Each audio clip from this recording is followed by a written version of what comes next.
Housing, they say, is a basic necessity of every man. All over the world, progressive and people-oriented governments make housing a major consideration of their development policies on the well-being of the people. Considering the importance globally attached to housing provision, it is unfortunate that Nigeria's housing profile since independence leaves much to be desired. Successive governments over the years have failed woefully to attend to this basic need of the citizenry, in spite of several promises made by government officials. But then, why do most developers shy away from low-cost housing schemes is yet to be ascertained. There are a lot of reasons for that. Number one, looking at Abuja as a case study, the reason why a lot of developers are shying away from low-cost housing is because lands are not cheap. If lands are not cheap, whatever you are going to put there will not be cheap. Or let me use the word, will not be affordable for most Nigerians. In Abuja, for example, government will have to allocate lands to genuine developers. But developers have had to use their own ingenuity to get lands. They think outside the box to go and look for land, get lands that are very, very affordable, so that they can in turn sell it for affordable prices to the populace. So first of all, lands are not cheap. You will agree with me that the cost of cement in Maitama is the same the cost of cement or block in Karu or Kubwa, which is a suburb of Abuja. If you are building a 5-bedroom duplex in Maitama, you are going to spend the same amount of money if you are going to do the same in Kubwa. But the price of land in Maitama is far higher than that of Kubwa.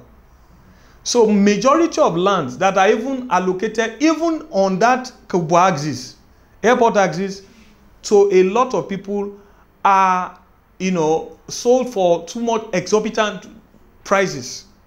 So if a developer is buying a land, let's say from another person, and is buying it at an exorbitant price, nobody wants to enter into business just to lose at the end of the day. So that's one of the reasons why a lot of developers shy away from low-cost housing. Well, that opinion may not be 100%, because right now, when you talk about deficit in housing, the crux of those who require these houses are the lower cadres, right? But I think why most people shy away from it is that these are the people who have challenges in acquisition. The capacity, their financial capacities and all that is always an issue. Maybe their earnings and stuff like that may not be able to help them finance their house. So if you do more of that, you'll be left in limbo of who will buy these products from you. You don't want to go into development and build 100 houses and you're struggling to sell. So I think that could be one of the reasons why most people will always want to do in the category that they will get the market. But I can assure you, there's still a lot of market in the low income housing scheme if the government will support that category of people in acquisition by provision of efficient mortgage systems that can work. Most developers shy away from it simply because of the finance. The truth is, it is capital intensive, as I said earlier. You find out a situation where a developer would develop and then stop on the way. Why? Because people are not putting in their money. Nobody wants to invest until you finish. Now, if you drive around town, along Airport Road, you see there are houses there that have been built for years and they've not been occupied. Why? You ask yourself.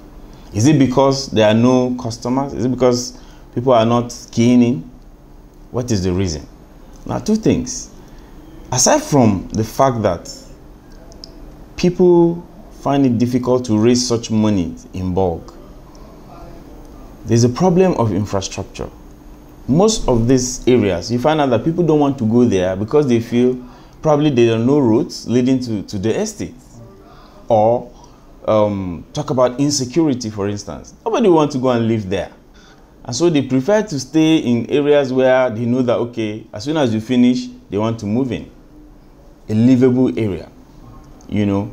So you find out that in most cases, infrastructure, and then, yeah, it's basically one of the things that will make people not want to go into it. And most developers, to be sincere, they are afraid of the unknown. You don't want to commit your money when you are not sure of getting back results. Now talk about mortgage. People, it's not very flexible, you know, getting off-takers. You need off-takers for you to even start anything. You cannot just start a development without people that will occupy it. Now these off-takers, it's not easy for them to get mortgages. Yes, we have the Federal Mortgage Bank, which they are doing well. However, there are some kind of development that Federal Mortgage Bank cannot even finance because they have a limit. They have a limit. And then you find out that somebody who has, let's say, 5 years to retirement, how can he raise such money to do that kind of project? You know, so it's a major issue. I think the problem is systemic. It is a structural problem. Now, what does that mean? I, for instance, work with a lot of government agencies, and you find that the prices they want to off-take the houses at are not attractive to you as a developer or a contractor. If you want to deliver a good quality house, you know, it's going to cost a bit of money. But when they tell you to come and deliver a house for 1.5 million or 2 million naira somewhere in Osun State, I mean Abuja now, in Osun State or in Borno State or in Gombe State, by the time you factor in your logistics, your overhead, your profit, and you want to do a decent job, you want to build a house that somebody can call home, it's not profitable. And then apart from that, what makes a development or society attractive and operational? It is the external works and the public realm. So you will find that many estates, for instance, the houses are there, but there's no drainage, there's no good roads, there's no sidewalks, walkways, there's no landscaping, because they just say, build the house. And the public realm, which also costs almost 40 to 50% of the build cost, people don't like to apportion a budget to that aspect of work in Nigeria. So it's not attractive for you as a contractor. You go there and you're going to get stuck, or you deliver the project and it's going to be low quality and no one's going to be happy at the end of the day. So for me, that is part of the big problem. Also, from a financing perspective as well, cheap and affordable finance is very, very tough to get. I'm going to give you an example of something that we're going through right now. We are trying to build our own estate in part of one of the suburbs in Abuja, and a government parastatal would like to acquire all the units, and we've tried to arrange mortgages for them. Now, these civil servants have keyed into the federal housing mortgage scheme. They contribute every month on their salaries. But when the mortgage companies, the PMIs, go and assess those civil servants, on the wages that they earn, they don't qualify. So you will find that it's only the senior staff that can afford the mortgages, but even the senior staff, some of them will only have 5 years left in employment before they are retired. So the mortgage company doesn't want to offer them a mortgage because in 5 years time or 10 years time, before they finish paying off their housing loan, they've lost their job. The junior staff don't earn enough to qualify to get a mortgage. So a combination of all these things, budget and planning, finances, access to cheap and affordable finance, all these things culminates to the issue that culminates to the problem in which you see today. The whole problem is systemic. It is a structural problem. So that is why you don't see mass housing projects, or those that you see starting never finish. There are so many problems associated with real estate development in Nigeria, as far as we are concerned, and that we all know. First is acquisition of land.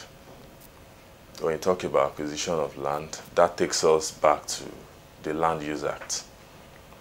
How do developers have access to land to develop? In some other countries, the government gives land to developers. You apply and they give you the land, and at the end of the day, probably you pay some taxes to the government as returns. And then your focal point, should be the people. Because if government is giving you land to develop, what they are interested in providing the basic amenities for the citizenry. And if that is being done, then it reduces the cost of everything. Acquiring land in the first place is very high. You buy in millions of naira, if not billions. And then by the time you get to site, you put in other factors like building materials, cost of labor.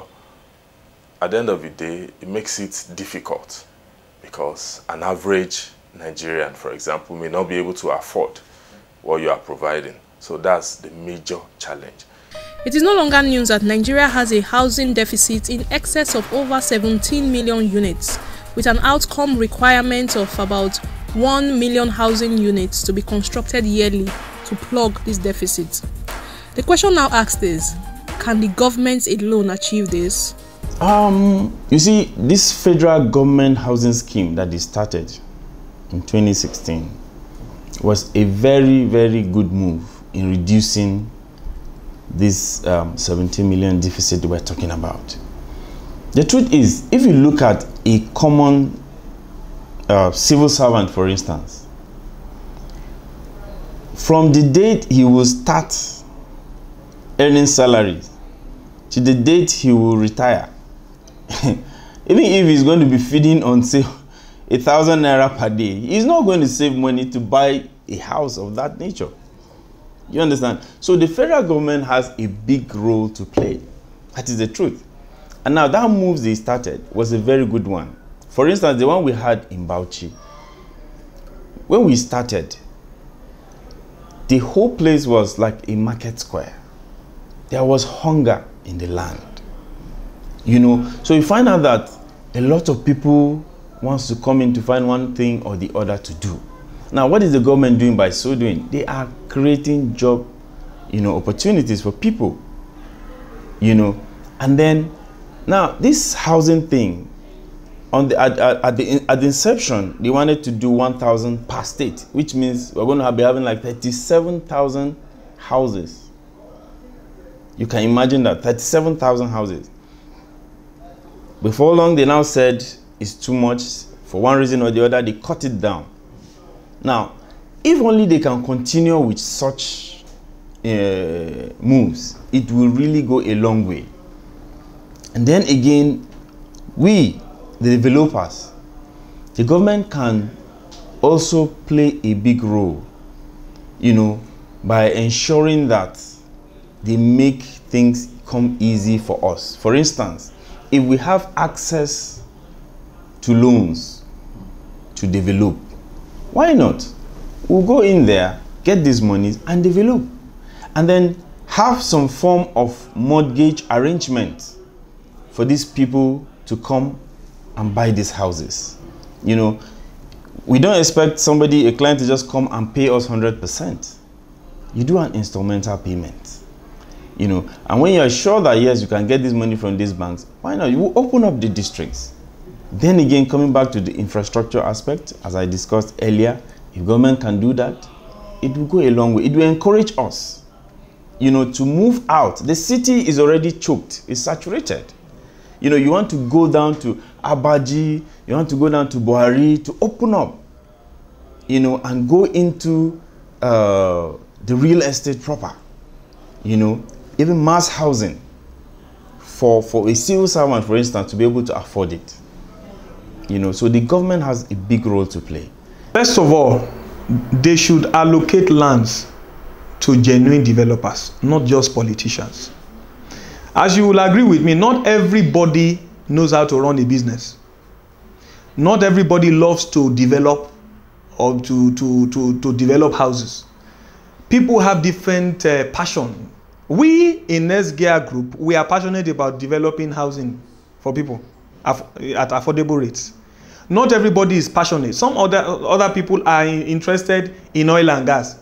How would you allocate land to somebody that is doing oil and gas, for example, except you are allocating it for the purpose of oil and gas?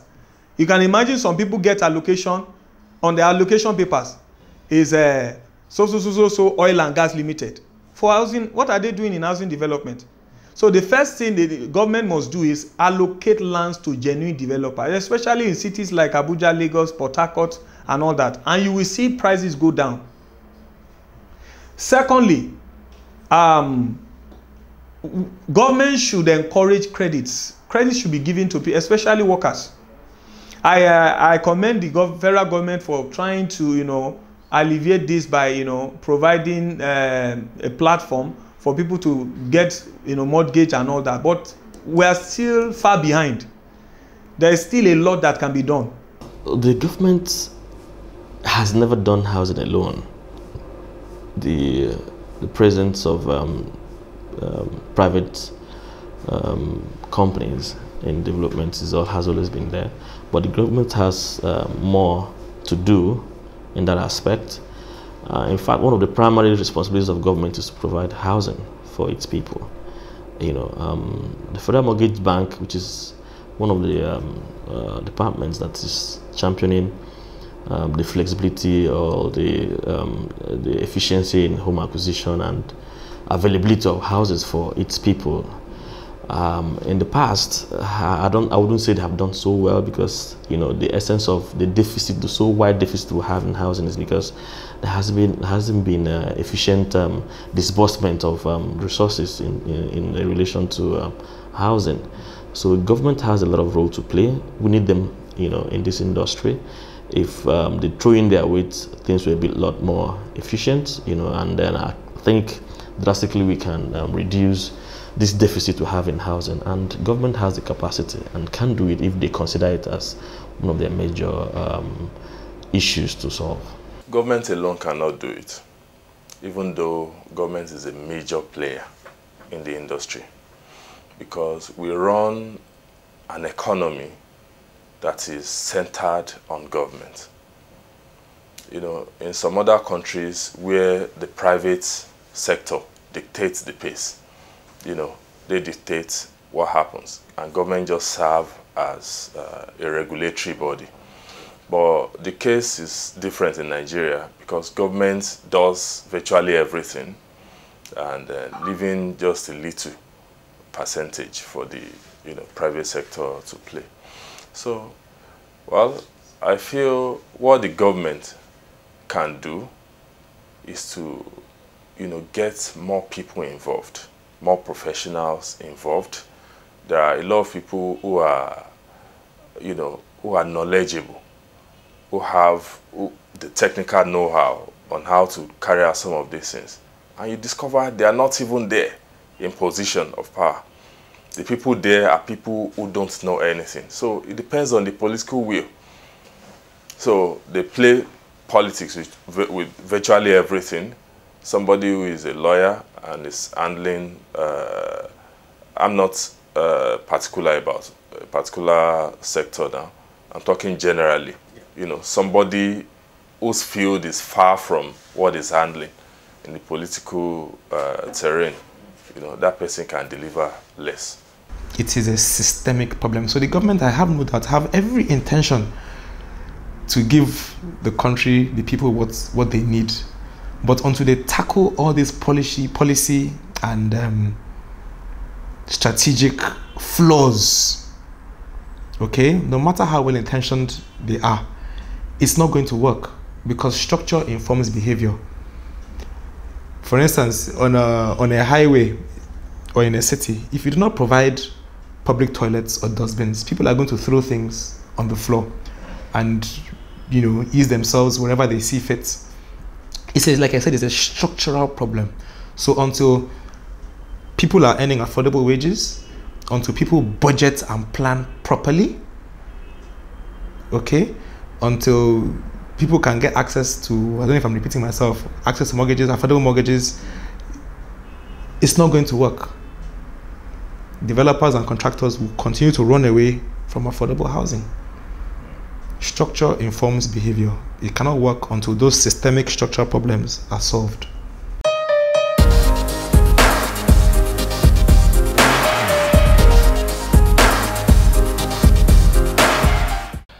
It is no longer news that today in Nigeria we have over 17 million housing deficits in Nigeria. Welcome to your program. It's glad to know you're watching your program. I am Paul Kingsley. Now, in continuation with the ongoing report we are doing on housing deficits in Nigeria, today we are in a company who is contributing in no small way to the development of the housing sector in Nigeria. I'm talking of All7 Real Estate Limited. And with us on the program is the head of government relations. I'm talking of Mr. Ezekiel Mshala. He's going to give us their contribution, how they have been contributing to the real estate sector today. Sit back, it promised to be an interesting conversation. I'll be back after this time out.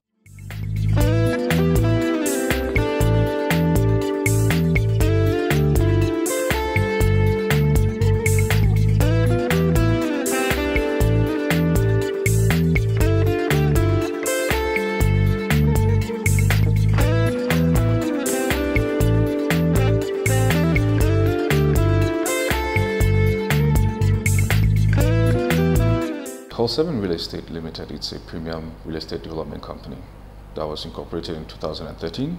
We started operations in 2014. We are here to try to trailblaze in the real estate market, to which we obviously know there is no leader, by delivering cutting-edge products and going beyond, above and beyond our customers' expectations. So that is basically in a nutshell about All7. We all know that there is, beyond the housing deficit, general housing deficit in the country, there's also a deficit of qualitative housing. You know, when you get your money's worth, we have a lot of expensive houses, yes, but we don't have a lot of qualitative houses that are correlating with the prices. So we at All7, we deliver premium housing. So we just felt that with this vacuum, we could come in and fill in that gap by giving you qualitative housing at affordable rates, affordable luxury, basically. Our flagship project was Brookshire Residence.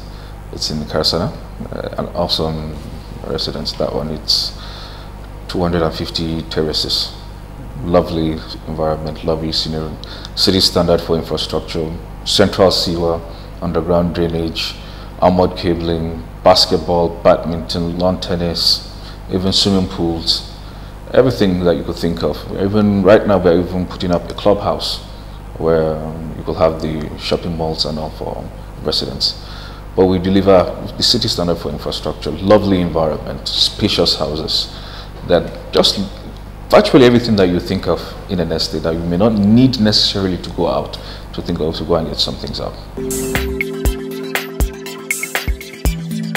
The market segment for All7 as a premium brand, it's mainly from the middle class upward. And because as we all know, the prices of properties in Abuja as it is, and we try to be reasonable in the case as the case may be. If you are interested, of course, there's a mortgage facility to which you could get from even places like Federal Mortgage Bank and MRC. They will finance up to 50 million.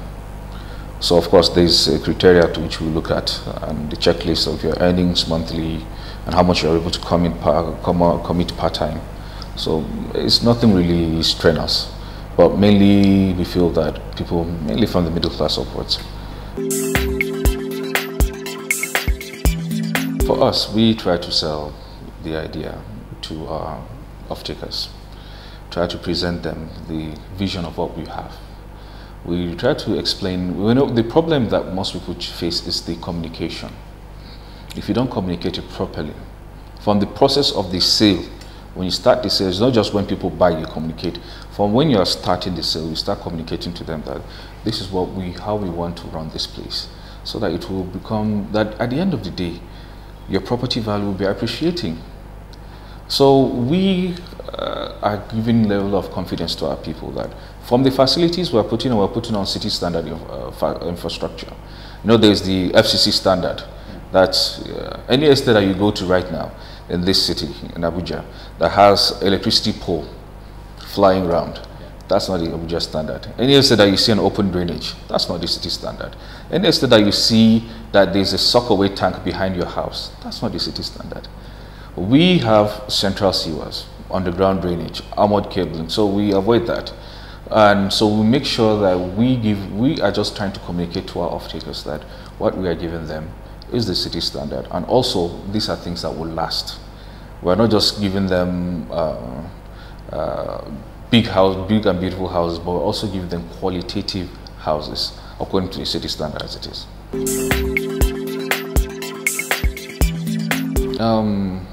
So far so good for a company that started 2014 to date, and the kind of brand that we've been able to build so far. I think we can say we've contributed pretty much. The real estate market as it is in this country, from Abuja to Lagos to Port Harcourt or Kano, there's no leader, as the case may be. There's no leader, as the case may be. But we are trailblazing to do something unique. We are not just planning to be the leaders, but we are planning to do something awesome and unique that others will learn and follow. And as the case may be, from time to time we get to see our designs being replicated on other places. But I can say that we've contributed quite much. We've tried to show them that we can do awesome design at affordable rates, really. So you don't necessarily feel that you must have the 4 square kind of houses pattern.